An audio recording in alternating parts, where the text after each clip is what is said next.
ఆకాశవాణికి నమస్కారం. ఏంటి చేతిలో లేఖ? లేఖ ఈ నెల 13వ తారీఖున 9:30 ప్రసారం చేసిన ఆంగ్ల ప్రసంగంలో చాలా వివరాలు చక్కగా వివరించబడ్డాయి. పునరుత్పత్తి రేటు తగ్గడం ఆందోళన కలిగించే విషయం. ఈ అంశంపై ప్రసంగించిన డాక్టర్ సత్యనారాయణ గారికి, ప్రసారం చేసిన మీకు ధన్యవాదాలంటూ doctor Abbi Pavitra Surisetty Shailaja, NBM law college Visakhapatnam నుంచి రాశారు. అదే ఆంగ్ల ప్రసంగం గురించి నా దగ్గర కూడా తెలుగులో ఉత్తరం ఉంది. ఓకే. పి నరసింహరావు గారు విశాఖపట్నం నుంచి. చాలా బాగుందండి.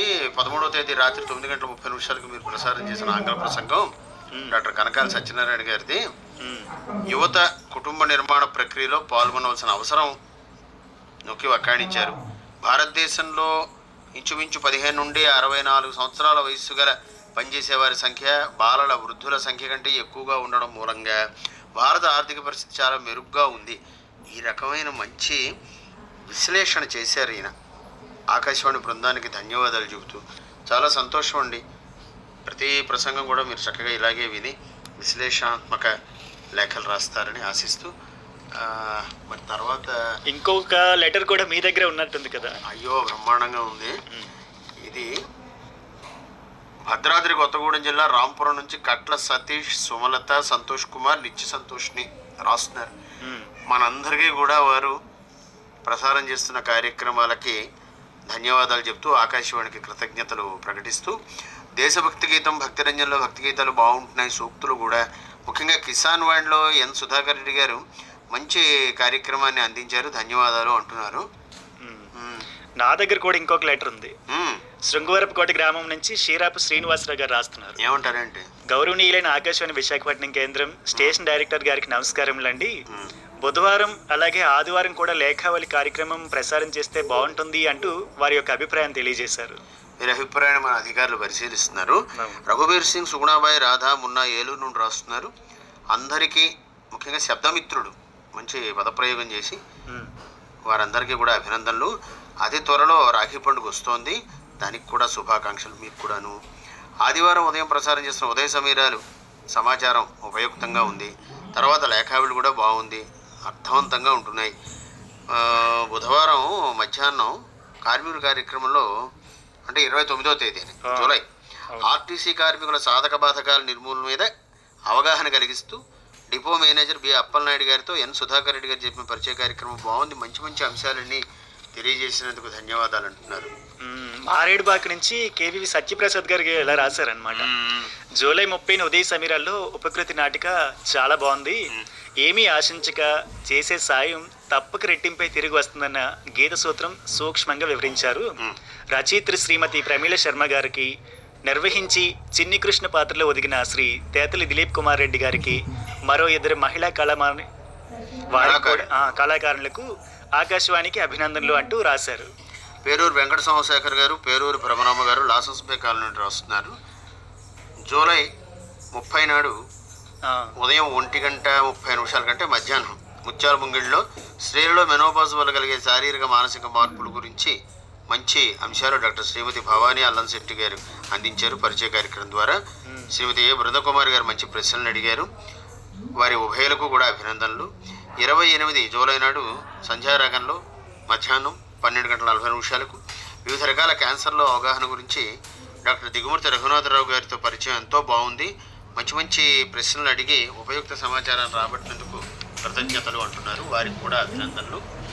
ఇంకొక ఉత్తరం కూడా అదే రోజు, అంటే 30వ తారీఖునే ఉదయ సమీరాల ప్రోగ్రాంలో నేటి మాట శీర్షికలో ప్రపంచ మానవ అక్రమ రవాణా దినోత్సవం సందర్భంగా, అలాగే వడ్డాది సుబ్బారాయుడు గారి జీవిత విషయాలు, రావిశాస్త్రి గారి జీవిత విషయాలు కూడా చాలా చక్కగా చెప్పారు అంటూ చెప్తున్నారు. అలాగే ఉపకృతి నాటిక వింటున్నప్పుడు అతని ఫోన్ స్విచ్ ఆఫ్ అయిపోయిందంట. అలాంటిది దాన్ని ఎవరు రాశారు? ఇది షీరాపు శ్రీనివాసరావు గారు శృంగవరపుకోట నుంచి రాశారు.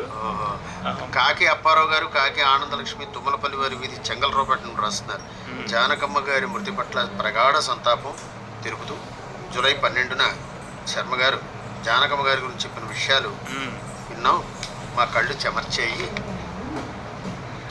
26 జూలై శనివారం ఉదయం నాడు ప్రసారం చేసిన ఈ మాసపు పాట మరలా ఏనాటికి తిరిగి ఏనాటికి ఆమని నీకు తీరిక దొరికిందా చాలా ఆహ్లాదంగా మనసుకు హత్తుకునే విధంగా గాయకులు ఆర్ విశ్వనాథ్ వారి బృందం వాళ్ళు చక్కగా ఆలపించారు.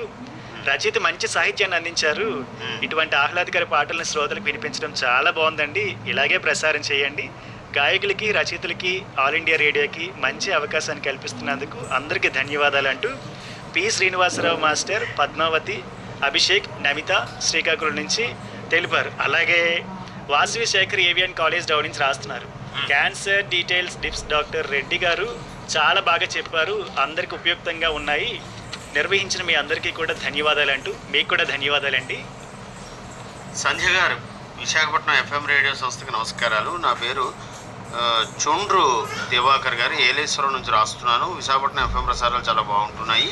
వివిధ భారతి ప్రసారాలు మాకు రాజమహేంద్రం నుంచి కూడా పంపించండి అని వారు కోరుతున్నారు. తర్వాత రాజమండ్రితో పాటు శ్రీకాకుళం, కాకినాడలో కూడా మన ప్రసారాలు వస్తున్నాయండి, గమనించగలరు. ఆకాశవాణి విశాఖపట్నం ఎఫ్ఎం ప్రసారంలో ఏ రోజుకి ఆ రోజు నిత్య నూతనంగా ఆహ్లాదకరంగా ఉంటున్నాయి. ఎంత ఓపికగా స్పష్టంగా కార్యక్రమాలు ప్రసారం చేస్తున్న మీ అందరికీ హృదయపూర్వక అభినందనలు అంటూ రాజమండ్రి నుంచి ఎంఎం రావు గారు రాశారు. ఇంకా విశాఖపట్నం నుంచి సదాశివం లక్ష్మణరావు గారు రాస్తున్నారు. శ్రీమతి కంటి మహంతి సుచిత్రారావు గారితో ముఖాముఖి సైన్ లాంగ్వేజ్ గురించి చాలా చక్కగా తెలియజేశారు, చాలా బాగుంది. ప్రసారం చేసిన మీ అందరికీ మరొకసారి ధన్యవాదాలు అంటూ తెలుపుతున్నారు. దూసి గ్రామం శ్రోత అల్లాడు కొండలరావు గారు ఏమంటున్నారంటే, ఏమన్నారండి? నా పేరు రాళ్లపల్లి శారదా ప్రసాద్, గోపాలపట్నం నుండి రాస్తున్నాను. అంటే వీరు ఈ కిందన రాళ్లపల్లి శారదా ప్రసాద్ గారు అని రాసి ఉంటే వీరితోటి ఈ ఉత్తరం వారి పేరునే వచ్చినట్టు, ఇక మీదట చక్కగా అలా రాస్తారని ఆశిస్తూ రాళ్లపల్లి శారదా ప్రసాద్ గారు గోపాలపట్నం నుండి చెబుతున్నారు. పెళ్లి సందడి కథానికి బాగుంది. ఒక సలహా అండి, బుధవారం నాడు రాత్రి కూడా నాటిక 9:30 ఇస్తే బాగుంటుంది అంటున్నారు. ఇప్పుడు దూసి గ్రామ శ్రోత అల్లాడు కొండలరావు గారి అభిప్రాయం. జేఆర్డి టాటా గారి గురించి చెప్పిన వివరాలు అవన్నీ కూడా వేరే కారణాల వల్ల వినలేకపోయాం, అంతరాయం. మరోసారి ఎప్పుడైనా వస్తే బాగుంటుంది అని వారి అభిప్రాయం వ్యక్తం చేస్తున్నారు. తప్పకుండా అధికారులు పరిశీలిస్తారండి. తర్వాత నూకలి కొండబాబు గారు గొల్లపాలెం నుంచి రాస్తున్నారు. వాట్సాప్ నుంచి పంపించారు ఈ మెసేజ్. గుడ్ మార్నింగ్ అండి, ఆకాశవాణికి నిండు కృతజ్ఞతలు. ఉపకృతి నాటిక చాలా బాగుంది. ప్రతిరోజు కూడా ఒక పావు గంట ఇలాగే ఏదో ఒక నాటిక వేస్తే బాగుంటుంది అంటూ వారి యొక్క అభిప్రాయాన్ని వెలుబుచ్చారు. ఇంకా వారు ఒక మనవి కూడా చేసినట్టున్నారు. చేశారు. మీరు అదే ప్రతిరోజు కూడా ఇలాంటి నాటికలు మీరు ప్రసారం చేస్తే బాగుంటుంది అంటూ, ఇట్లు అంటే ఆకాశవాణి అంటే పడిచచ్చిపోయి ఒక అభిమాని అంటూ వారి యొక్క అభిమానాన్ని కూడా తెలియజేశారు. అంటే అన్ని విధాల మనసుని అతికించి మనిషిని బతికించి నిరంతర నిత్య సతత హరిత జీవకళలొలికేలా చేసేటటువంటి శబ్దమిత్రం. మీరు చెప్పింది వింటే వారే స్వయంగా వచ్చి ఇక్కడ చెప్పినట్టుగా అనిపిస్తుంది. తర్వాత ఇంకా ఇంకేమున్నాయి, రఘువీర్ సింగ్, సుగుణాబాయ్, రాధా మున్నా ఏలూరు నుండి వారే రాస్తున్నారు. 30వ తేదీ గురువారం భక్తిరంజని చాలా బాగుంది, ముత్యాల ముంగిళ్ళు అన్నీ కూడా బాగున్నాయి, మంచి మంచి కార్యక్రమాలు ప్రసారం చేస్తున్నారు. ఆ తర్వాత దుద్దుపూడి త్రినాథ స్వామి గారు గాజువాక నుంచి రాస్తున్నారు. మీరు ప్రతిరోజు ప్రసారం చేస్తున్న పాటల పల్లికి కార్యక్రమంలో నేను ఏదైనా పాటని కోరేందుకు ఎప్పటి నుంచో ప్రయత్నిస్తున్నాను అంటూనే ఏ టైంలో ఫోన్ చేయాలంటూ ఒక చిన్న సందేహాన్ని అడుగుతున్నారు. అదే వారి సందేహం ఏంటంటే, చాలామందికి మేము ఫోన్ చేస్తుంటే అది ఎంగేజ్ వస్తూ ఉంటుందండి, ఎందుకు అంటే ఇప్పుడు మీరు చేస్తున్నప్పుడు ఇంకోటికి ఎంగేజ్ వస్తుంది, అందరూ చేస్తూ ఉండడం వల్ల అది వస్తుంది, తప్పకుండా వస్తుంది. సత్యవాడ సోదరీమణులు రాస్తున్నారు. రేఖావళి నిర్వాహకులు చాలా బాగున్నాయి. ఎస్ రాజకుమార్ గారి లలిత గీతాలు సాయం సంధ్యలో 6:30 ముఖ్యంగా మనసాయిరా మాధవ ఈ పాట చాలా నచ్చింది అంటున్నారు. ఇంకా శ్రీరామ్ శ్రీనివాసరావు గారు, పెద్ద వెంకట సుబ్రహ్మణ్యం గారు, వీరంతా కూడా, అలాగే మునగపాక నుంచి ఆడారి నాగేశ్వరరావు గారు, అందరూ కార్యక్రమాలు అన్నీ బాగున్నాయని చాలా ఓపికగా విని సహనంగా విని స్పష్టంగా రాశారు. ఎందుకు సహనము అంటే ఒక్కోడికి ఒక్కో టైం అవుతూ ఉంటుంది. ఎవరు ఏ సమయంలో పెట్టినప్పటికీ కూడా కార్యక్రమాలు అందిస్తూనే ఉంటుంది ఆకాశవాణి. ఈ కార్యక్రమాలన్నీ కూడా లేఖావళి స్టేషన్ డైరెక్టర్ ఆకాశవాణి విశాఖపట్నం కేంద్రం 530003 చిరునామా పంపించవచ్చు. AARBCVSP@gmail.comకి ఈమెయిల్. అలాగే వాట్సాప్ ద్వారా పంపించాలంటే 7416172999 నెంబర్కి పంపిస్తే సరిపోతుంది.